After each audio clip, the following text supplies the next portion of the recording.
and most important gifts being endowed to human beings.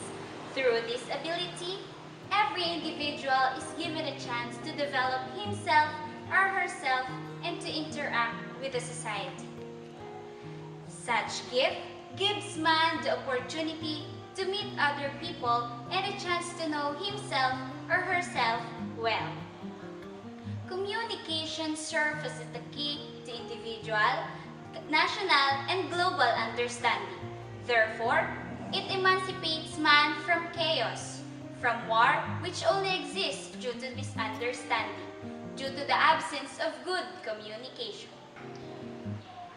Since this world is fast changing, communication between individuals must be given proper and ample consideration. Every individual needs it to share one's emotion and beliefs. People need to converse with others to adapt the ever-changing environment and to attain the success every individual has been dreaming and striving for.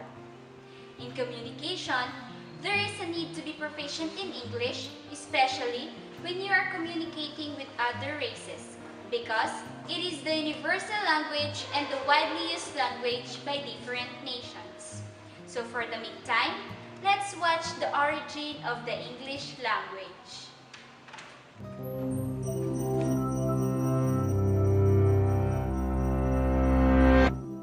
When we talk about English, we often think of it as a single language.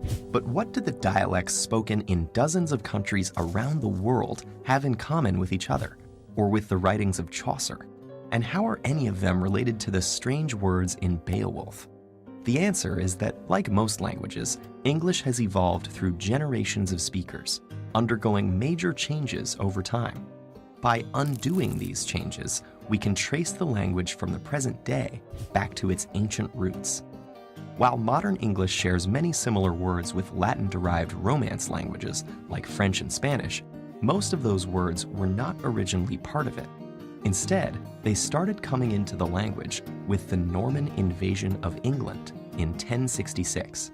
When the French-speaking Normans conquered England and became its ruling class, they brought their speech with them, adding a massive amount of French and Latin vocabulary to the English language previously spoken there. Today, we call that language Old English. This is the language of Beowulf. It probably doesn't look very familiar, but it might be more recognizable if you know some German. That's because Old English belongs to the Germanic language family, first brought to the British Isles in the 5th and 6th centuries by the Angles, Saxons, and Jutes. The Germanic dialects they spoke would become known as Anglo-Saxon. Viking invaders in the 8th to 11th centuries added more borrowings from Old Norse into the mix.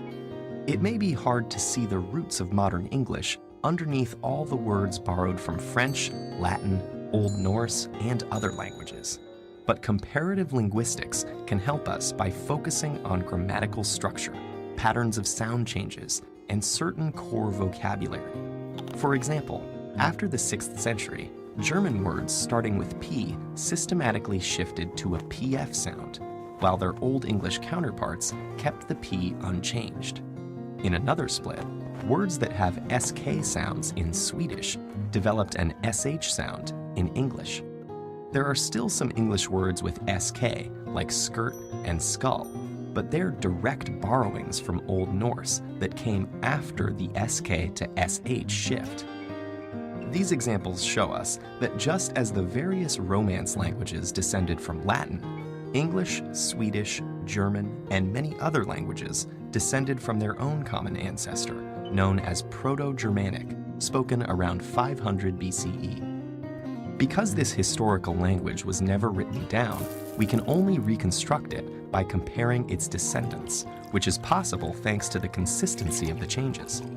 We can even use the same process to go back one step further and trace the origins of Proto-Germanic to a language called Proto-Indo-European, spoken about 6,000 years ago on the Pontic steppe in modern-day Ukraine and Russia.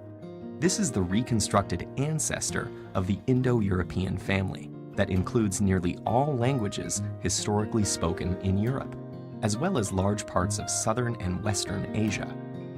and though it requires a bit more work, we can find the same systematic similarities, or correspondences, between related words in different Indo-European branches.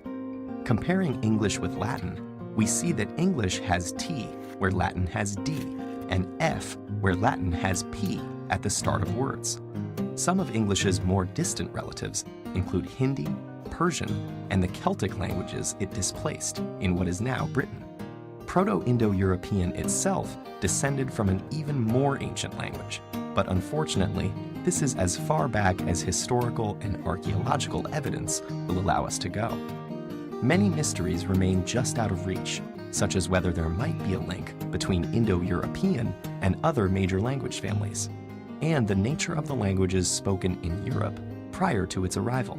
But the amazing fact remains that nearly 3 billion people around the world, many of whom cannot understand each other, are nevertheless speaking the same words shaped by 6,000 years of history.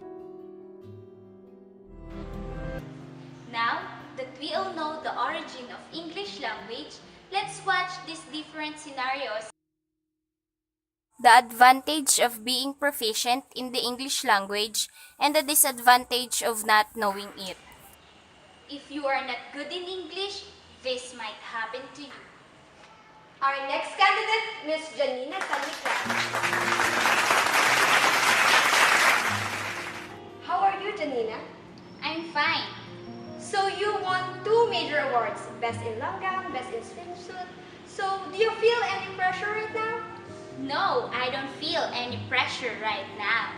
Confident. So here's your question. What role did your family play to you as a candidate in Binibining Pilipinas?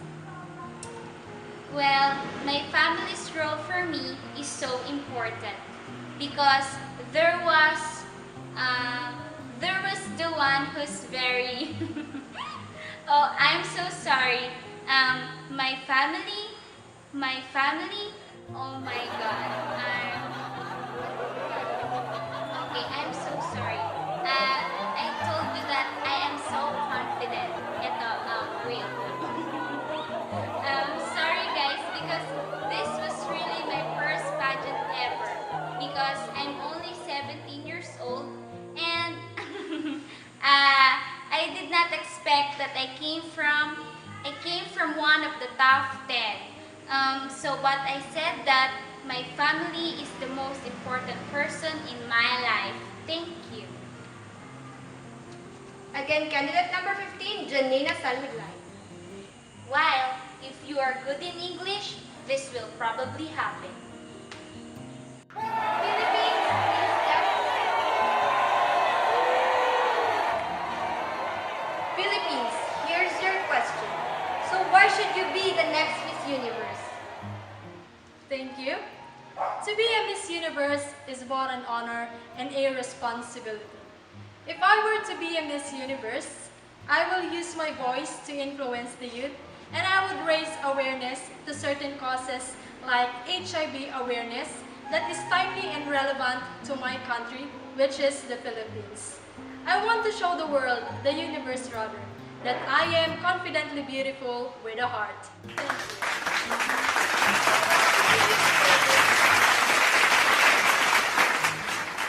Based from the scenarios, if you are good in English, it will boost your self-confidence to face the crowd. But if you are not good in English, you might be afraid to socialize with others. You will be afraid of criticisms and judgments because of the wrong grammar and pronunciations. The ability to fluently speak the English language in addition to your native language can be beneficial if you're seeking job opportunities with international companies. The ability to speak a language spoken by most people can place you a step ahead of the competition. Now, if you are not good in English, this is the possible thing that might happen.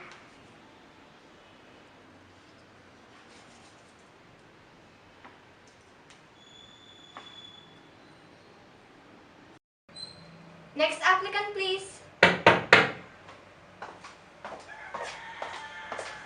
Good morning. Good morning. So, you? I'm fine. Thank you. So, tell me about yourself. Uh, I'm Giselle Dairo Salaguba. Uh, I'm 24 years old. Um, I live at Talahiban Second, Batangas. I am enjoying uh, I am enjoying socializing with others. Okay, next applicant, please.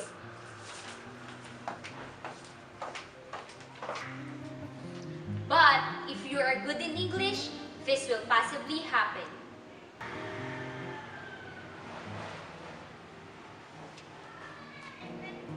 Next applicant, please.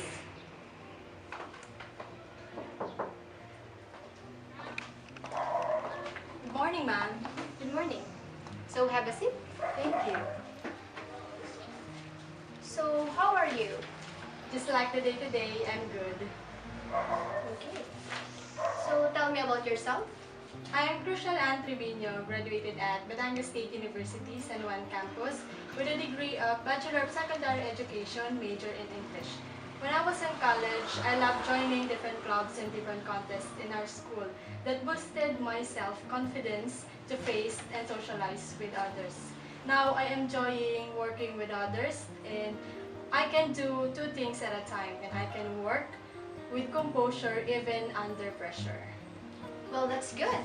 So, I think you're suited for the position. Congratulations, you're hired. Thank you, ma'am. It can be seen from the two scenarios that if you are not good in English, there is a low probability for you to acquire better jobs. While if you are good in English, there will be a high possibility for you to acquire good opportunities. Because nowadays, most of the in-demand careers require good English communication skills. Hollywood movies have dialogue in English. The plot of these movies is easier to follow if the person watching the movie speaks English. Subtitles in other language can sometimes cause the meanings of words to be lost in the translation.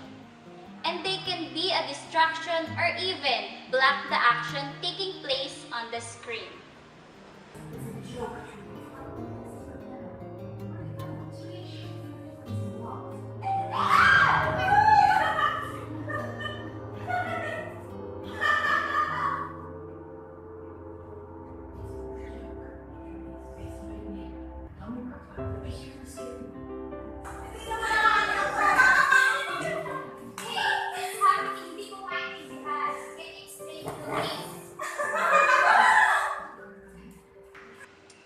Based from the scenarios, friend number 3 didn't understand the movie because she can't understand the English language. Sadly, not only did she fail to understand what the characters are saying, but also she was not able to appreciate the masterpiece she's watching. The English language is predominantly spoken throughout the world. So, international travelers may find that speaking English can make their travels a little easier. Most hotel and restaurant employees as well as store merchants probably speak English to some degree.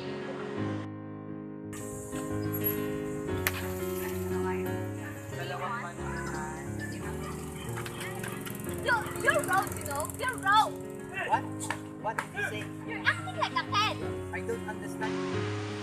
We can see from the scenario that the girl has a problem with English pronunciations. So the foreigner found it very hard to understand what the girl wants to convey. If you mispronounce words ambiguity with the message you wish to convey, occurs that leads to misinterpretation and worse, resulting to trouble or unstoppable chaos. From the given scenarios, we can conclude that English is important to learn because it is a way to communicate with millions of people around the world. Moreover, English is spoken as a first language by between 309 and 400 million people. It is the official language in 53 different countries, which means you have so much choice when it comes to choosing the best travel destination for you. Also, we need to learn English to understand English movies, acquire good jobs, and socialize with other races. Simply, saying English is so important in our daily lives. In addition, these are the different tips to become good English speakers.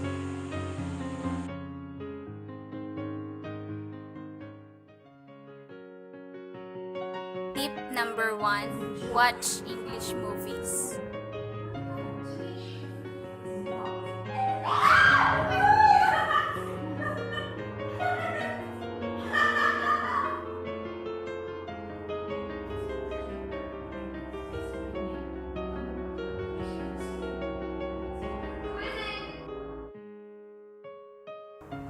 Tip number 2, looking for alternative references, research in the internet regarding English.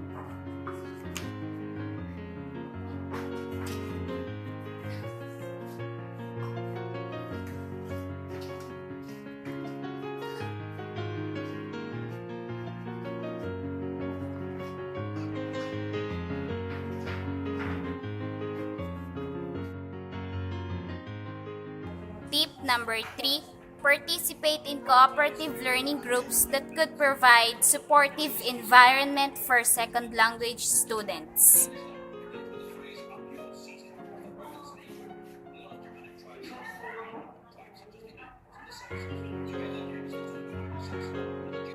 Tip number 4, make use of communicative activities in presenting reports. Good morning, everyone. So we are here to report about psychoanalytic criticism.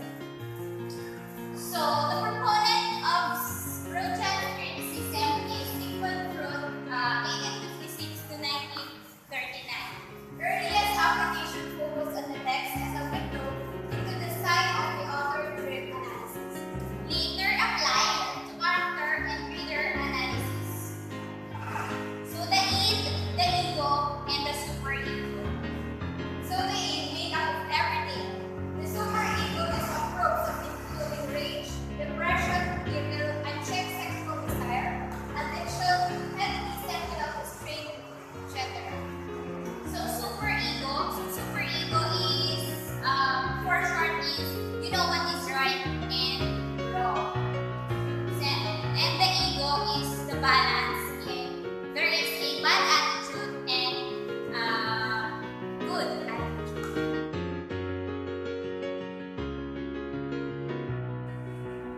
Tip number 5, constant review of subject-verb agreement, rules of grammar.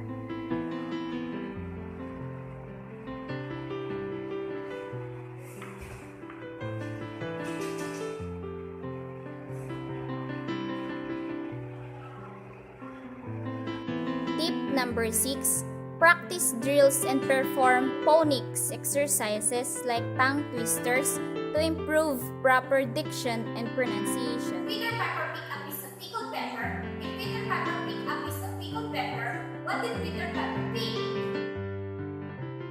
Tip number 7, make a word bank or daily word games with partners or groups. Name? No.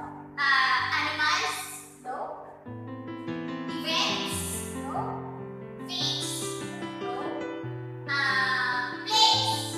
Yes. Philippines? No. Asia? No. Europe? Yes. Canada, Italy, France? Yes. France? Capital? Tip number 8, read English novels, short stories, poems, essay, and etc. Tip number 9, participate in tutorial program offered at school that will resolve students' difficulty in English language.